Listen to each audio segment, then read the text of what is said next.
Bem, pessoal, para quem não me conhece, eu sou Valtilene Oliveira Martins, eu sou daqui de Aracaju, Sergipe, sou advogada criminalista e eu estou fazendo uma série de lives desde 14 de abril, toda terça, toda quinta, 17 horas, e onde estão sendo entrevistadas 17 mulheres do Brasil todo, pré-candidatas ao Legislativo e ao Executivo. E aí o objetivo é a gente conversar sobre o que nos une, né? Independente dos partidos que elas sejam, independente das ideologias de esquerda e de direita, independente de etnia, independente de qualquer coisa. Bom, o projeto é esse aqui. Se vocês verem nas minhas redes sociais, vocês vão ver a propaganda disso aqui, né? Ao todo, são 18 lives. Essa é a 10ª. Essa é a 10ª live. E aí eu vou repassando para vocês sempre.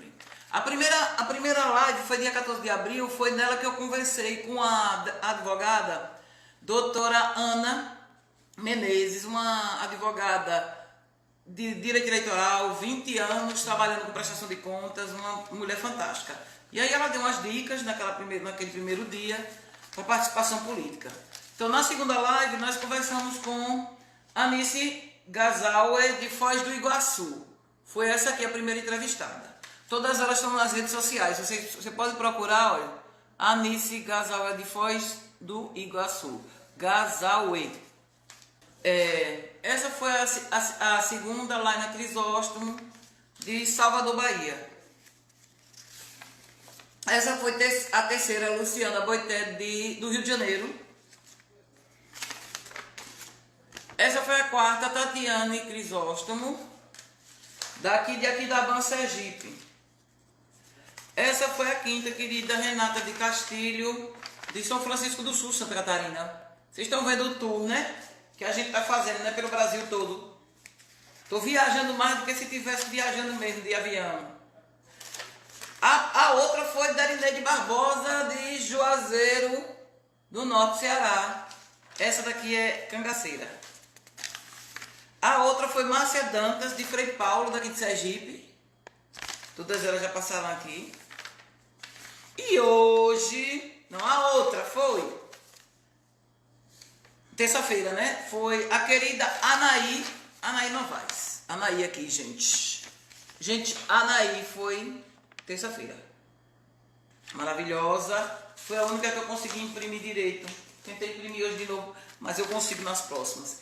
E hoje nós vamos conversar com a Ana Paula, de Betim, Minas Gerais. Olha ela aqui, a mineirinha. Nós vamos conversar com ela hoje. A nossa pretensão com essas lives é disseminar e fazer valer o máximo possível esse termo sororidade. As mulheres precisam entender, os homens também, nós precisamos conhecer mais o que é sororidade, sentir mais o que é sororidade. Nós precisamos estar sabendo o significado dessa palavra. Porque fraternidade nós já nascemos conhecendo, né? Frater, o prefixo significa irmão. E a gente conhece fraternidade, a gente utiliza a fraternidade como tudo, né? Para tudo, já nasce sabendo o que é fraternidade. Sororidade, eu acho que é uma palavra que tem 5 anos que a gente veio conhecer. Soro, o prefixo quer dizer irmã. Então a gente vai disseminar o máximo essa palavra. E aí a gente está aqui para conversar, porque o que nos une, independente de partido, independente de qualquer coisa, de profissão, de etnia, é que nós somos mulheres e estamos lutando pelos direitos da mulher. E agora eu vou chamar a querida Ana Paula. Deixa eu ver aqui onde ela está, para eu chamar ela aqui. Bem-vinda, Ana Paula, gente. Beleza. Foi, desligou o telefone, Desculpa. Foi? Não, que sem problema. Sem mais nem menos. Primeiro, eu quero agradecer a presença. Quero que você se identifique para o pessoal. Diga quem é a Ana Paula, a profissional, e depois diga quem é a Ana Paula, a pessoa, o ser humano. Bora lá? Então, vou fazer tudo de uma vez. Bom, eu sou Ana Paula Silva, eu tenho 46 anos e moro em Betim, Minas Gerais. Eu sou a 6ª filha de 8, tá? Da dona Elza e do José Ramos, que já faleceu. Eu cresci na cidade de Betim, Minas Gerais, no bairro PTB, que é uma região periférica aqui de Betim. Estudei minha vida toda em escola pública. Entrei para a faculdade através do Enem, Depois de 13 anos de formada, eu me casei aos 20 e parei de estudar e fui me dedicar à família. E somente quando eu me separei, depois de 15 anos de casada, é que eu resolvi voltar a estudar. Aí eu fiz Enem e consegui uma vaga na PUC para fazer Direito, que sempre foi o meu sonho. Desde nova, né? A minha irmã fez Direito, eu ajudava ela com os trabalhos, e trabalhei com um advogado que, inclusive, foi presidente da OAB de Betim, que é o doutor Geraldo Faria. Então, assim, Direito sempre foi a minha vontade. Mas, durante esse tempo, eu fiz um concurso da Prefeitura de Betim e trabalhei na área da saúde durante 20 anos aqui na cidade. E só parei, né, só saí dessa área quando eu me formei em Direito, em 2014, e que eu fui pedir exoneração. Depois de 20 anos, que eu falei, eu não quero mais, eu vou trabalhar com o direito. Ao definir trabalhar com direito, né, eu tive a ajuda de uma amiga minha, que é a Alessandra, que ela já tinha escritório junto com o marido, e foi o meu início no direito foi esse. Comecei também a me envolver com a OAB, fui presidente da Comissão da Mulher Advogada daqui, de 2016 até o início desse ano, quando eu pedi um afastamento por causa do meu envolvimento com a política. Trabalhei com o Conselho da Mulher, com o Conselho de Drogas. Sou mãe, né, de 4 filhos maravilhosos, que são o Gabriel, o Marcos, a Cristiane e a Isabela, que me ajudam muito nessas lives, que estão todos aqui me auxiliando. A Isabela não pode, porque ela está em aula agora. Sou casada com o Antônio, que é o meu parceirão, que a maioria das pessoas que me conhecem, o conhecem também, porque ele está sempre ao meu lado, ele está sempre lutando as mesmas causas que eu, ele defende o feminismo, ele luta pela igualdade das mulheres, então, assim, é um super companheiro e um cara que me ajuda muito nessa luta que a gente vem travando aí contra o machismo e a desconstrução dessas masculinidades tóxicas, né, que vem aí rebatando a nossa vida. Eu sou uma mulher que gosta de desafios, que é muito teimosa, uma amiga verdadeira e que é muito sincera e que às vezes as pessoas não entendem, então só entende mesmo aqueles que estão bem chegados mesmo e que estão acostumados a ouvir a verdade e que não ficam com raiva quando a gente fala, né? Porque tem muita gente que fica com raiva quando a gente fala a verdade. Então eu sou esse tipo de pessoa, eu falo o que eu tenho que falar, eu luto por aquilo que eu acredito e... Então é isso. Eu quero dar um alô aqui para minha irmã, Ana Lúcia, que entrou, para as meninas do Incógnitas, a Michelle, a Ana Evangelista, a Sandra. Um beijo para todo mundo aí. Então essa é a Ana Paula. Beleza, Ana Paula. Bem-vindas e bem-vindos, né? Quem está aí nos assistindo. E continue aí, viu? Qualquer coisa vocês façam pergunta aí para ela. Bom, e o que eu quero saber de você, o que foi que provocou, que lhe estimulou a desejar entrar no Legislativo, a participar da política partidária? Porque a política, pelo que eu estou vendo, você já fazia, né? Há muito tempo. Política. Todo mundo faz política. Mas com relação à política partidária, diga aí. O que foi que estimulou? O que foi o marco aí? A política partidária, ela veio através dessas minhas, esse meu contato com a OAB e com os conselhos. Porque através deles a gente começa a lutar por políticas públicas, né? Então você vai muito na Câmara, você vai atrás de vereador tentando arrumar alguma coisa para a cidade, para o conselho, e você participa, acaba ativamente dessa política partidária por estar, né, à frente da Comissão da Mulher, por exemplo, e da rede de enfrentamento também de violência do município, da qual eu participo.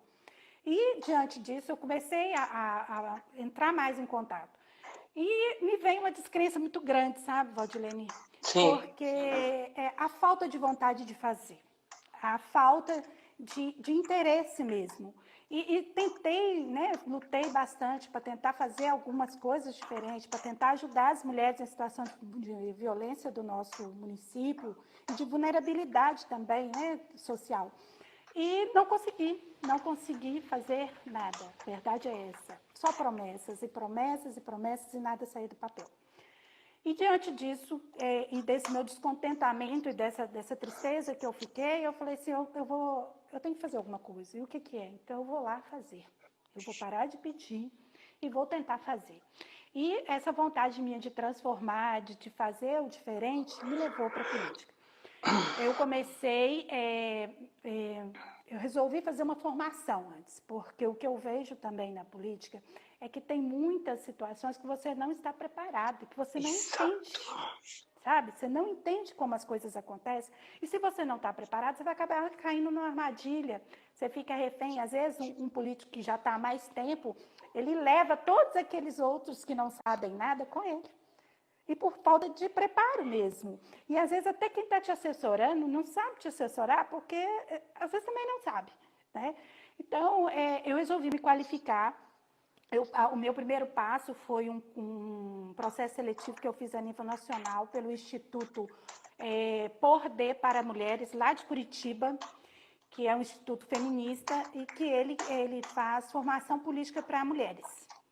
Então, eu participei desse processo seletivo nacional, fui para lá 2 vezes fazer esse curso de política. Depois disso, eu me envolvi com a Partida aqui em Minas Gerais também, que conheço. Né, que eles fazem formação política, então eu fiz formação de mulheres líderes com eles também. E entrei também para o Renova PR, que também é aquela escola política nacional, eu participei também e fiz e ainda estou em formação pelo Renova PR. E com isso, então, eu me sinto preparada, me sinto qualificada para chegar hoje ao Legislativo e fazer o que tem que ser feito. E se alguém falar comigo que eu não posso, eu vou falar, não, eu sei que eu posso, eu sei os meus limites, ninguém vai me levar na conversa, sabe? Então, o que me levou para a política foi esse mesmo, foi essa vontade de transformar, de mudar, de fazer diferente e conseguir fazer a diferença na vida das pessoas. Pronto, beleza. Você falou algumas coisas aí que eu vou voltar, que eu achei super interessante. Primeiro eu quero lhe perguntar, na sua cidade, quantas cadeiras tem na Câmara Municipal? 23. Quantas mulheres? 3. Quantas negras? Olha, eu posso te dizer, eu a vejo como negra, mas eu não sei se ela se vê como uma negra. Então, eu acredito que temos uma. Ela não... Você não sabe se ela se identifica, né? É porque ser negro, além do fenótipo, aqui no Brasil tem que ter identificação. Mas às vezes e não luta pela causa. Né? Isso, eu nunca vi lutando pela causa, então por isso que eu não tenho certeza se ela se identifica. Entendi. Por isso que eu posso aqui nós temos 24 cadeiras aqui em Aracaju e apenas uma vereadora branca. Tinham 2 brancas, mais uma se elegeu a deputada, mas assim, ela é atuante e tudo, entendeu? Mas assim, uma, né? Complicado.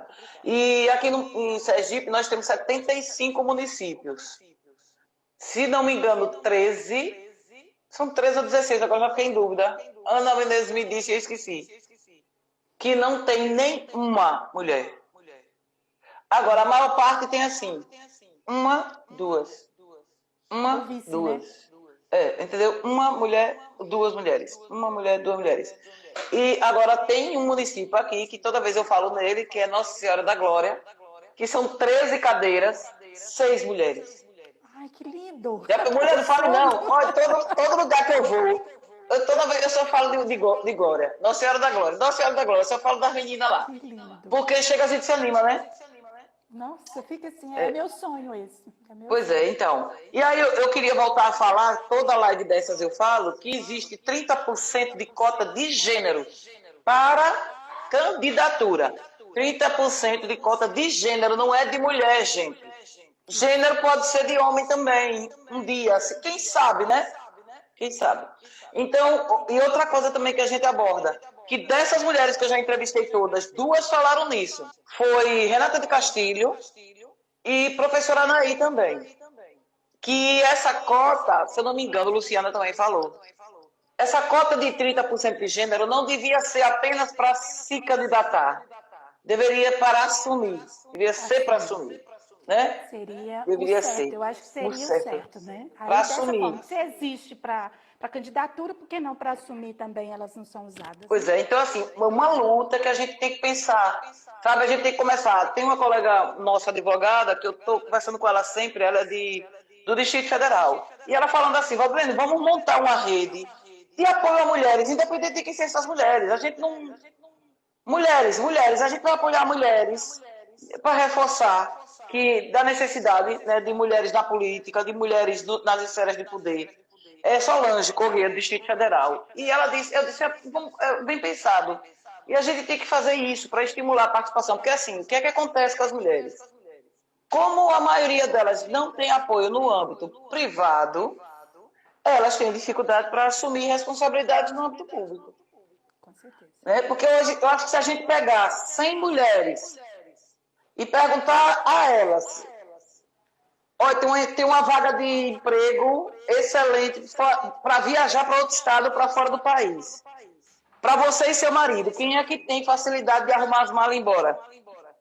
Olha, hoje, no meu relacionamento, é tranquilo.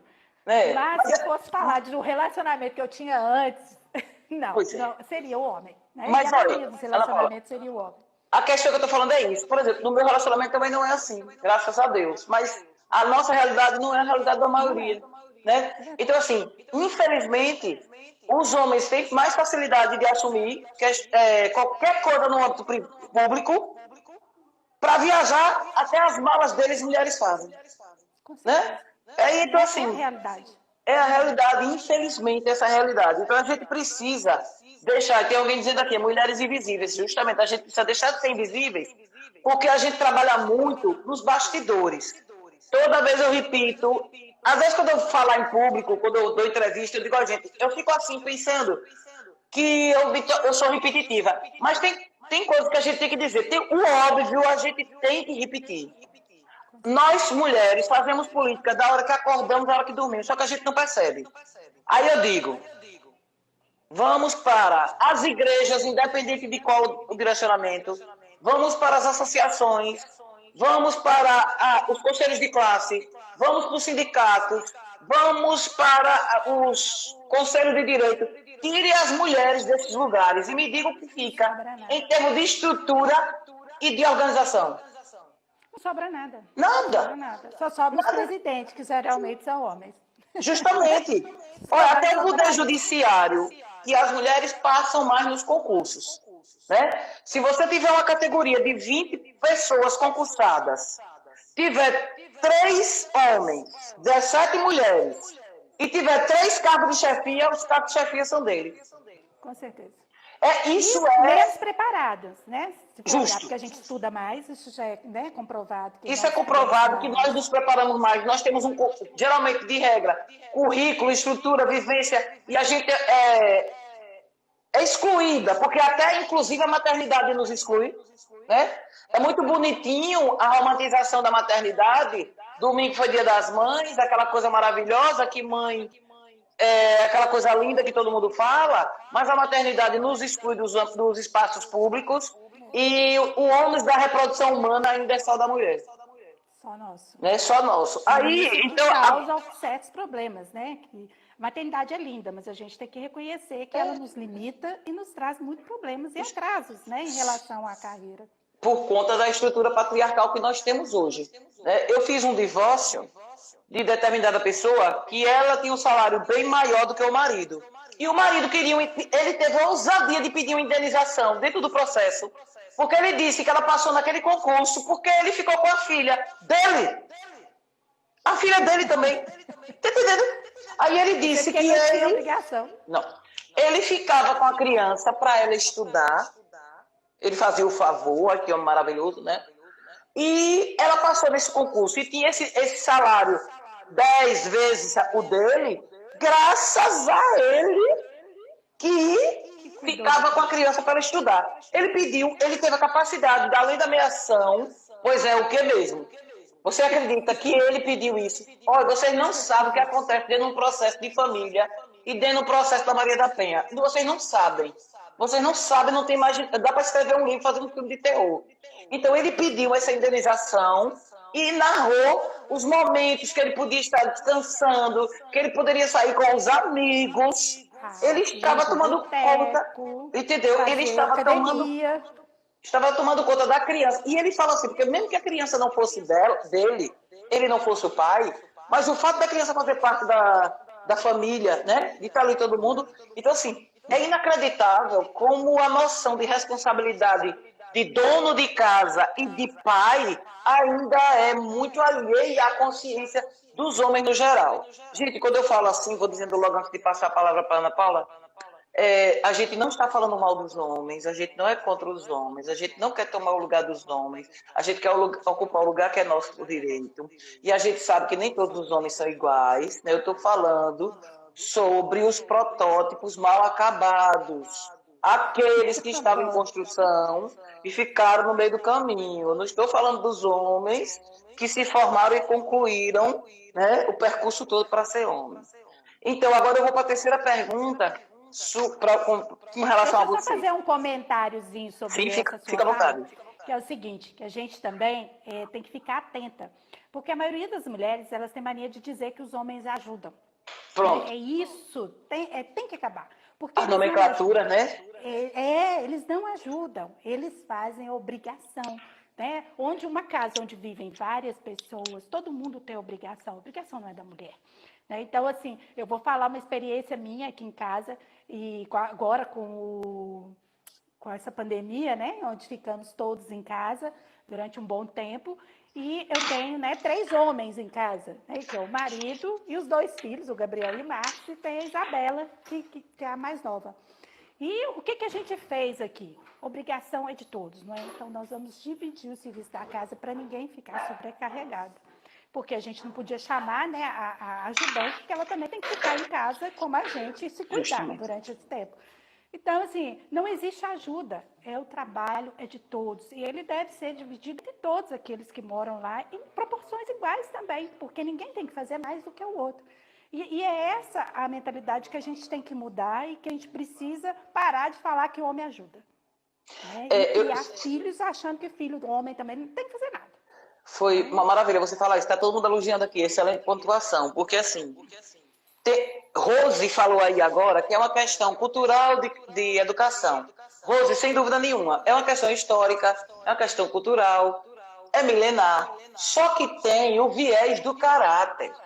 Porque se não tivesse o viés do caráter, todo homem era abusivo, todo homem era imprestável. E não é verdade. Por que todo homem é criado? Porque nós temos uma sociedade que todo homem é criado para ser superior, para exercer poder sobre as mulheres, para não cuidar dele, não cuidar da casa, não cuidar das crianças, não cuidar da esposa, não cuidar de pai, mãe, idoso, né?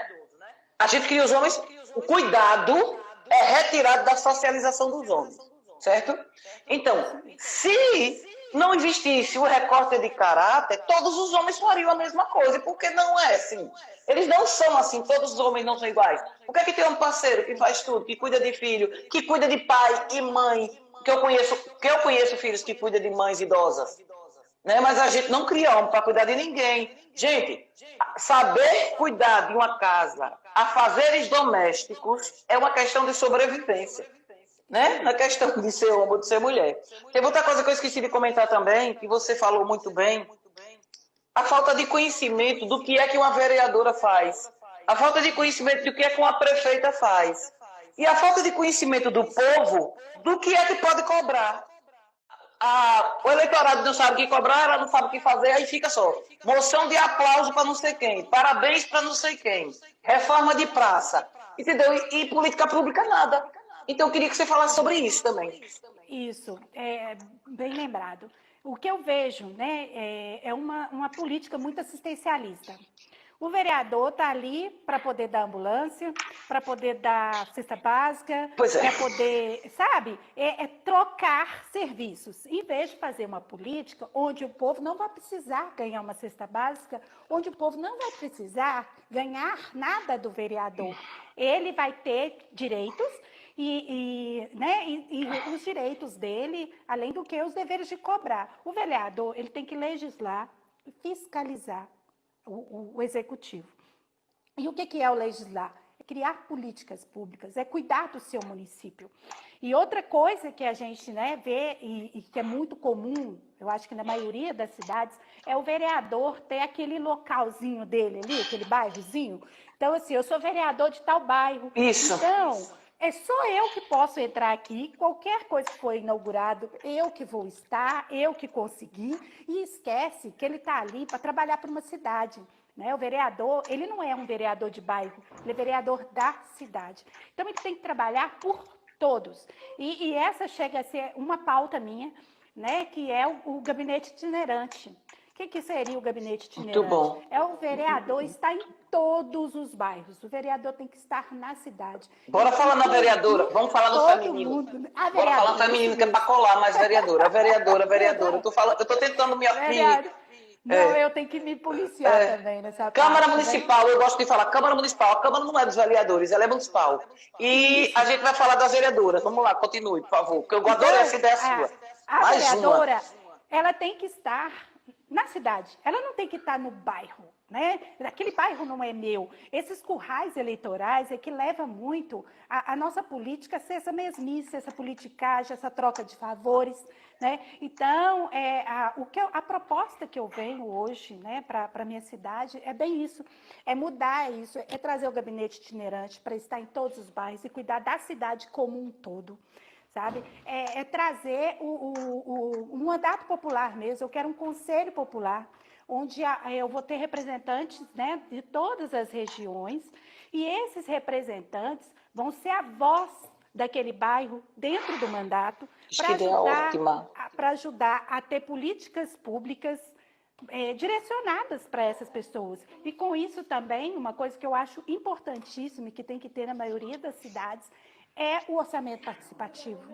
Porque ninguém melhor do que o povo para decidir o que fazer com o dinheiro público, gente. O prefeito, o vereador, ele tem que perguntar para o povo, né? Porque é o povo que usa o serviço público, o povo que precisa de política pública, então é eles que têm que opinar sobre o dinheiro que vai ser usado e para que ele deve ser usado. Então, essas são algumas das propostas que eu quero implementar aqui na cidade, que estão, né, nas minhas propostas, porque é necessário trazer o povo para o mandato, porque a gente quando é eleita, né, como nós somos eleitos a vereadores, a gente trabalha para o povo, a gente não trabalha para prefeito, a gente não trabalha para o empresário, a gente trabalha para o povo, né? E aí uma outra ideia importante que eu gosto muito de falar dela, e que eu estou copiando do vereador Gabriel Azevedo, de Belo Horizonte, é o app Meu Vereador, né? Que é um aplicativo para você ter uma fala direta com o vereador também. Menina, que maravilha! Então, essas são algumas das ideias que eu estou trazendo, que são novas, né, na cidade, e que eu espero, né, que o povo também goste, e que se sinta representado. E mais mulheres, gente. A gente precisa votar em mulheres. Então, quando eu vou pedir voto para alguém, voto, a gente não pode pedir, né? Quando a gente vai falar dos projetos e falar, né, como agora na pré-campanha, então, o que eu falo, assim, se você for votar, vote uma mulher, né, que não seja eu, mas procure alguma que te represente. Mas vamos trazer mais mulheres, vamos mudar a cara da cidade. Nós somos mais da metade da população, então a gente precisa ter essa representatividade, mais de metade de vereadores, pelo menos, né? Então, assim, é o que você fala sempre aí, representatividade importa sim. Representatividade, a gente não vai ter políticas direcionadas para nós se a gente não estiver lá, porque o homem não vai fazer política para a mulher. Quem faz política para a mulher é mulher, né? Eu tive uma conversa há pouco tempo com a deputada Ana Paula, uma deputada mineira aqui, estadual, e ela falou sobre essa situação, que a nossa Câmara, a nossa Assembleia Legislativa não tinha previsão de licença maternidade, você acredita? Ela ficou grávida. Meu Deus, eu não acredito. Ela foi tirar, sério? Ela foi tirar a licença maternidade dela, não existia previsão na Assembleia. Aí, o que eles falaram com ela? Que ela tinha que tirar uma licença médica. Licença saúde. Ela falou, mulher, eu não acredito. Eu não estou doente, eu não vou tirar licença. Que ano foi isso? Agora, o ano passado. Foi o ano passado. Ela teve neném o ano passado. E aí, como se não bastasse, então, assim, foi uma luta que ela travou na Assembleia Legislativa aqui de Minas e conseguiu. Né? Ela teve apoio do presidente, de outras colegas. Por falar nisso, a nossa Câmara, nossa Assembleia, pela primeira vez, nós temos 10 mulheres, né? De 77, nós temos 10 mulheres e 2 negras, pela primeira vez também, tá? Então, ela conseguiu, e agora ela conseguiu tirar a licença maternidade. Mas o que foi oferecido para ela foi uma licença médica, que é um absurdo, para você ver como os espaços políticos não estão preparados para nos receber, né? Eles não foram preparados para mulheres. E é o que a gente fala, como que os homens vão criar políticas, porque se eles não são mulheres, eles não vão preocupar com leis para as mulheres, né? Que eles não entendem a nossa situação. Então, por isso que a gente precisa muito de ter mais mulheres, esse é um dos motivos, né, para se ter mais mulheres. As nossas pautas são específicas, né? Um exemplo aí muito bom desse que você deu. Pautas específicas e são sérias. Os homens precisam conhecer nossas pautas, né? E as nossas pautas precisam ser postas. Qual era o homem numa Câmara de Vereadores com maioria masculina que ia propor a abertura de licença maternidade sem ter ninguém para ganhar neném? Né? Então, assim, esse exemplo que você deu foi maravilhoso, perfeito. E eu ainda vou dizer uma coisa, se Beth estiver aí, que tem uma que está dizendo assim, não, estou chocada, estou boba, as meninas estão entrando tudo aqui, as meninas, tem uma porção de gente aqui que está lotada, eu estou adorando a participação dos homens nessas lives da sororidade. Então, uma coisa que eu quero dizer para todo mundo, vocês que estão nos assistindo, espero que estejam todos sentadas e sentados. Olhem, sabe quando foi que foi colocado pela primeira vez no Senado brasileiro banheiro para as mulheres? 2016. Ai, Antes de 2016, não tinha banheiro feminino no Senado brasileiro. Digam. Não era lugar de mulher, gente. Não era lugar de mulher. Digam. Menina, olha, assim, quando eu soube disso, não, minha gente, pelo amor de Deus, por favor. 2016, 4 anos. 4 anos, então não existia banheiro, ou seja, não tem banheiro porque não tem mulher. Por que não tem mulher? Nem tem mulher, nem ninguém pretende que tenha. Nem ninguém pretende que tenha. Como está lá mesmo, pouquíssimas mulheres lutando, né? Contra tudo e contra todos, um grupinho ainda tem mulher que boicota. Então, é de ficar estarrecida. Você já falou muita coisa sobre essa pergunta que eu vou fazer agora, mas eu queria lhe perguntar maiores detalhes. Como você está vendo essa política, né? Essa política agora de igualdade de gênero, de equidade de gênero, como você está vendo esse período que nós estamos passando, né, de muitos retrocessos? Como você sempre viu essa luta e como você acredita que nós vamos conseguir passar por isso? Que eu não tenho nem dúvida que a gente vai conseguir, eu sei que vai, não tenho nem dúvida, que eu acho que a gente está plantando tâmara, né? Quem planta tâmara não colhe tâmara, né? Assim que o pessoal diz, que a tâmara, quando você planta, só a colheita é só com 10 anos. Então, nós estamos plantando para as outras gerações. Mas, assim, me fala aí, o que é que você pensa sobre essa conjuntura, né? A passada e atual, e o que você vê para o futuro? Bom, eu vou começar falando do futuro. Eu vejo um futuro maravilhoso. Já não. Eu vejo isso por cima do muro, né? Como diz a música. Isso. Então, assim, eu acredito que muito vai se mudar agora com essa eleição desse ano. Eu acredito que vão vir mudanças muito boas, porque temos muitas mulheres, né? As pessoas estão mais conscientes, as mulheres estão ocupando os espaços, né? A gente tem conseguido atingir mais mulheres, o que eu acho importante. A internet, eu acho que ela vem com esse benefício, né? Essa democratização da internet veio com esse benefício, porque mais mulheres estão tendo acesso ao feminismo, estão tendo acesso à informação, estão procurando saber mais, estão entendendo melhor como funcionam as coisas, né? Então, eu vejo que tem muita coisa para se mudar, né? E que tem muita coisa acontecendo. Eu vejo com muita eu falo, felicidade mesmo. E otimismo, né? E otimismo, eu sou muito otimista também nessa parte. Então, assim, apesar dessa política, né, federal que vem minando, né, os nossos espaços, que vem tentando acabar com a figura da mulher, eu vejo que existe esse outro lado, que são as mulheres se fortalecendo, se apoiando e tentando fazer a diferença. Eu falo isso porque eu venho, né, como eu te falei, eu tive um primeiro casamento onde eu fui... eu não sabia o que era feminismo, onde eu sofria violência e não sabia que aquilo que eu passava era uma violência. E foi só a partir do momento que a gente vai se se conhecendo melhor, conhecendo outras pessoas e procurando saber das coisas, você vai tendo a claridade, né? Vai clareando na sua mente o que pode acontecer, o que pode ser diferente na vida. A gente Então, desperta, eu falo né? por mim, isso, eu despertei, eu posso falar assim, eu despertei, e no meu despertar eu fui estudar, eu me parei, eu fui viver a vida da forma, e sem violência, que era o que é mais importante, e conseguir ajudar outras mulheres a partir disso, né? Que a minha vida, eu dedico a minha vida a ajudar mulheres hoje, eu trabalho com mulheres em situação de violência, assim como você, e ajudo essas mulheres também na área de família. Então, aí, o que veio com isso? Veio os conselhos, veio a rede de enfrentamento e veio juntamente com as minhas amigas, que você conhece, algumas que é a Michele, a Ana Evangelista, a Sandra Peixoto, a Janaína e a Isabela Miranda. Nós criamos uma coletiva feminista aqui em Minas, chama Indômitas. Então, quem puder, né, vá seguir a gente, chama Indômitas Coletiva Feminista.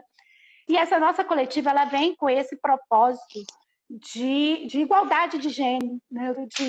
de equidade, de formar mulheres feministas, de formar não, né? De levar o conhecimento. Então, a gente faz palestras, a gente faz workshops, agora elas estão com um clube de leitura muito massa também, só de mulheres, que eu não consegui participar de nenhum ainda, mas está fazendo um trabalho fantástico.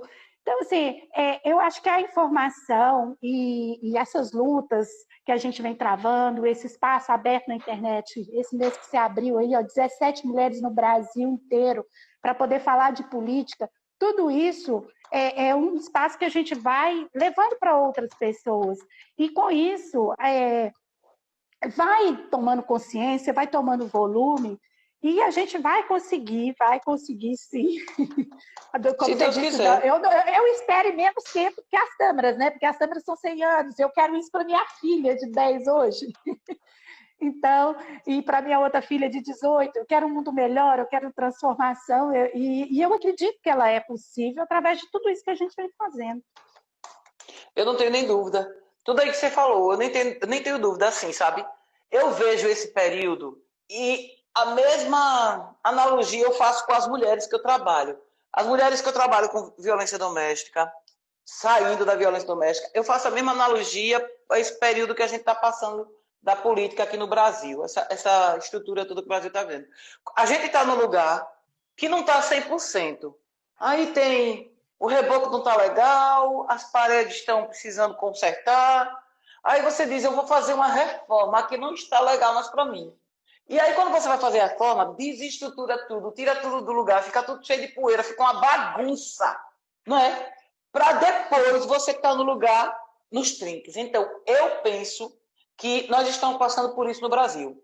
Nós estamos numa reforma, nós estamos com tudo fora do lugar, está uma esculhambação, uma poeira entrando no nosso nariz, nos nossos olhos, tapando a visão de muita gente, tem muita gente cega aí.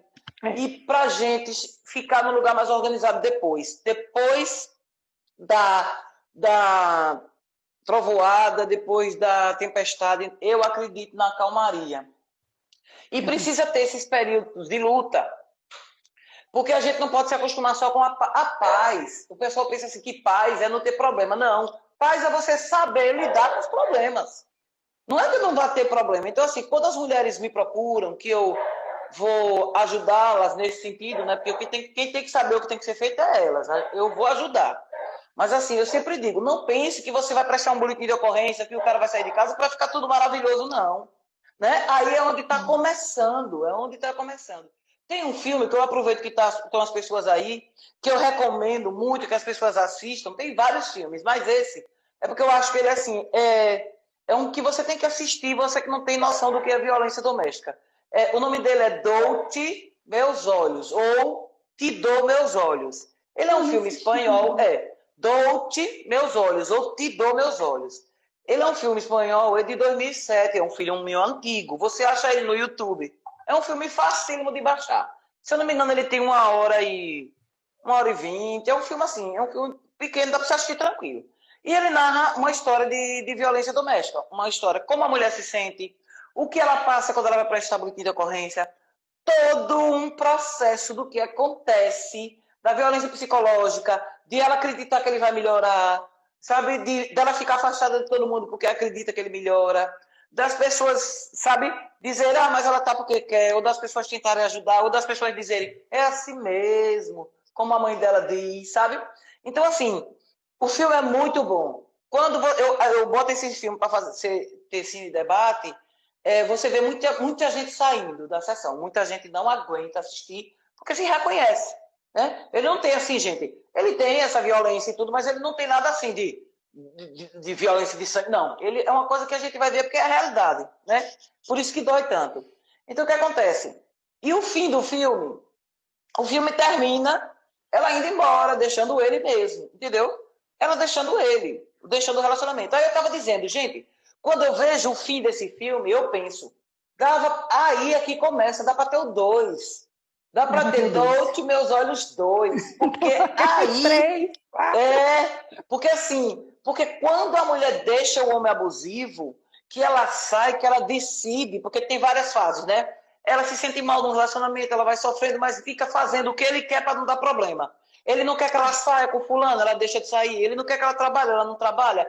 Ele não quer que ela faça isso aqui. E ela vai tentando agradar, deixando de ser quem ela é, perdendo a identidade. Muitas vezes não tem violência física, e aqui eu digo mais uma vez, violência não é só física. Às vezes tem relacionamento que o cara nunca deu um grito na mulher. Um grito ele nunca deu, certo? Então, assim, esses para mim são os mais violentos.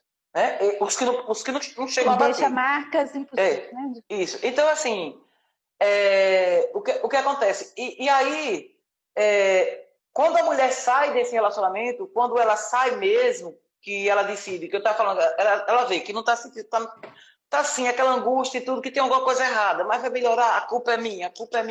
Mas é porque aconteceu isso. Sempre tem um fator externo para justificar a violência do cara. E depois ela percebe, isso não está certo, mas eu tenho medo. E meus filhos, e minha família, né? Eu não tenho apoio. Aí depois ela diz, agora eu não aguento mais, senão eu vou morrer. Eu tenho que sair. Mas tem um período de negação que a pessoa fica, não, mas ele vai melhorar, mas ele é tão bom, mas não falta nada em casa. Sempre tem algum ponto positivo que a mulher puxa para potencializar, para esconder, né? Para justificar ela continuar. E isso não é porque ela é sem vergonha, nem nada, porque a mulher prioriza a família. A visão da mulher é diferente em termos, até por conta da nossa educação, não que nós sejamos melhores do que ninguém, nós somos seres humanos, mas a regra é essa, a gente é educada para ver o todo, para não se ver, né, como prioridade nunca, sempre. Tanto é que a mulher na política, uma entrando, a política pode mudá-la, mas várias entrando, pode ter certeza que a política vai ser mudada.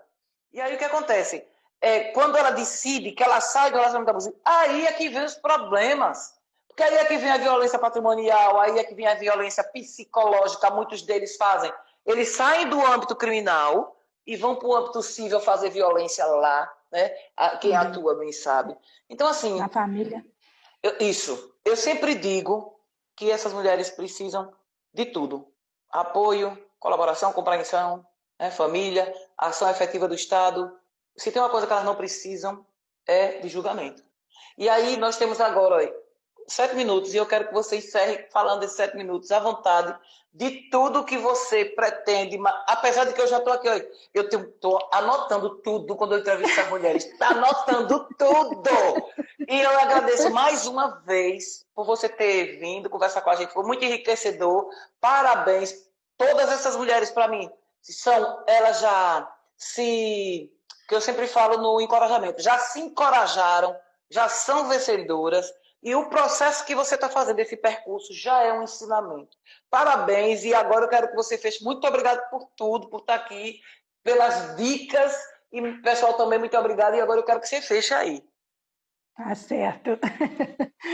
Bom, eu quero completar aí, né, sobre essa fala sua, um pouquinho da violência, o que fala mesmo, né? A violência, às vezes a pessoa acha que violência é só bater, né? Que é só quando o cara agride, só a violência física. E não, a violência psicológica, ela é a mais difícil, né? É a que menos as pessoas dão importância, mas é a que mais marca a mulher, é a que mais deixa deixa sequelas, né, até mesmo para os próximos relacionamentos, na vida dela como um todo, e como ela vai encarar, né, a vida depois de toda essa violência que ela sofreu. E sim, ela precisa de apoio e nunca, nunca, nunca de julgamento. Então, o que eu falo para as pessoas, assim, se você não pode ajudar, se você não pode apoiar, se você não pode ouvir, então é melhor nem chegar perto, porque você pode fazer um mal para essa mulher pior ainda do que o que um homem está fazendo. E eu quero falar um pouquinho do projeto que eu tenho aqui, em Betim, e é um projeto também das Indômitas, que chama de Mãos Dadas. É um projeto onde a gente faz contato com empresas para poder conseguir emprego para mulheres em situação de violência, porque a gente sabe que um dos problemas maiores das mulheres e que impedem elas de sair do lar abusivo é a falta de recurso, de ter como se sustentar e sustentar seus filhos, até que se resolva o outro processo, né, da família. Então, foi um processo, foi através desse projeto também que me fez ir para a política, porque eu tentei implementar ele aqui como política pública do município e não consegui o apoio devido. E ele é um também dos projetos que eu quero implementar aqui, sendo vereadora, que é uma política, um banco de emprego para as mulheres em situação de violência. E também a formação, né, um modo de dar a elas uma formação para conseguir um emprego melhor também. Porque hoje o que eu vejo nos empregos que a gente conseguiu para essas mulheres são empregos de nível baixo, são mais, né, limpeza, né?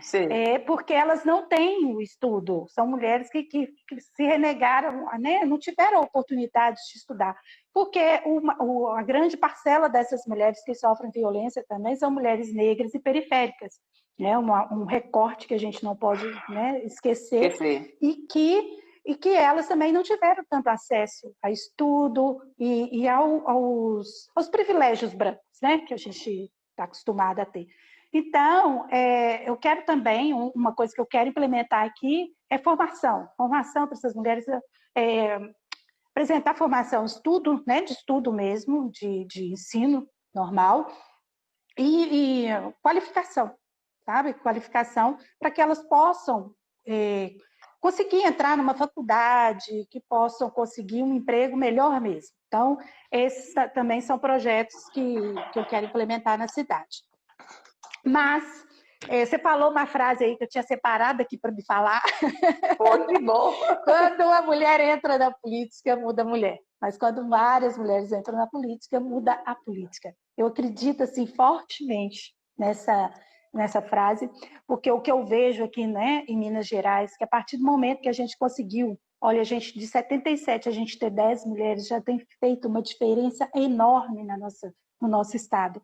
Essas mulheres, elas dão show dentro da Assembleia Legislativa, sabe? As mulheres têm uma deputada que ela foi até homenageada por ser uma que mais apresenta projetos dentro da Assembleia Legislativa, a deputada que mais trabalha, né? Isso é uma coisa muito positiva e que a gente pode trazer para o âmbito municipal. Então, eu quero deixar um recado para quem é de Betim, que está nos ouvindo aqui: vote em mulheres, eu tenho certeza que vocês não vão se arrepender, a gente vai conseguir fazer uma gestão diferente, as mulheres, né, já estão mais que comprovada a nossa competência, né? Você vê as mulheres que estão aí hoje na Europa, né, no comando, elas deram show durante a pandemia. Está comprovado que as mulheres também são menos corruptas do que os homens, os governos, as mulheres que exercem cargos de alto, né, escalão, elas não se corrompem tão fácil. Então, assim, tem muita coisa que a gente pode levar à frente. E uma outra coisa que eu quero falar também, para mudar a política. Para mudar a política, a gente tem que parar com essas carreiras políticas. Famílias políticas. Sabe? Isso é um entrave na vida de todo mundo. Cidade pequena, então, acontece muito. São famílias, é o avô, é o neto, é o tio. O povo faz da política capitania hereditária. Isso. E isso é uma coisa que não é benéfica para ninguém, porque vem cheia de vícios, vem cheia, sabe, de coisas que eles não conseguem mudar. E a gente, quanto mais novo na política a pessoa for, eu não estou falando de juventude, não, porque a juventude é boa também, mas eu estou falando de pessoas que não têm carreira política, que não estão viciadas nesse jogo político, eles podem contribuir muito mais. Então, assim, é importante dar chance para essas pessoas. Né? Eu concordo com você. Inclusive, eu sou contra a reeleição por conta disso. Eu acho que a pessoa poderia se reeleger quantas vezes, agora tem que sempre ter um mandato fora, sabe? Isso, eu concordo. Então, Ana, muito obrigada. Eu já despedi do pessoal, quero agradecer mais uma vez. A gente só tem 1 minuto agora. Eu quero que você dê um tchau aí para todo mundo e eu beijo para todo mundo. Tchau, gente. Beijo. Até obrigada para todos que nos assistiram. Né? Muito obrigada mesmo, Ana. Sucesso para você. Sucesso mesmo. Um beijo. Obrigada. Gente, beijo. terça, viu? Se lembre que sábado tem live da meia-noite. Tchau. Tchau. Beijo. Um abração. Obrigada.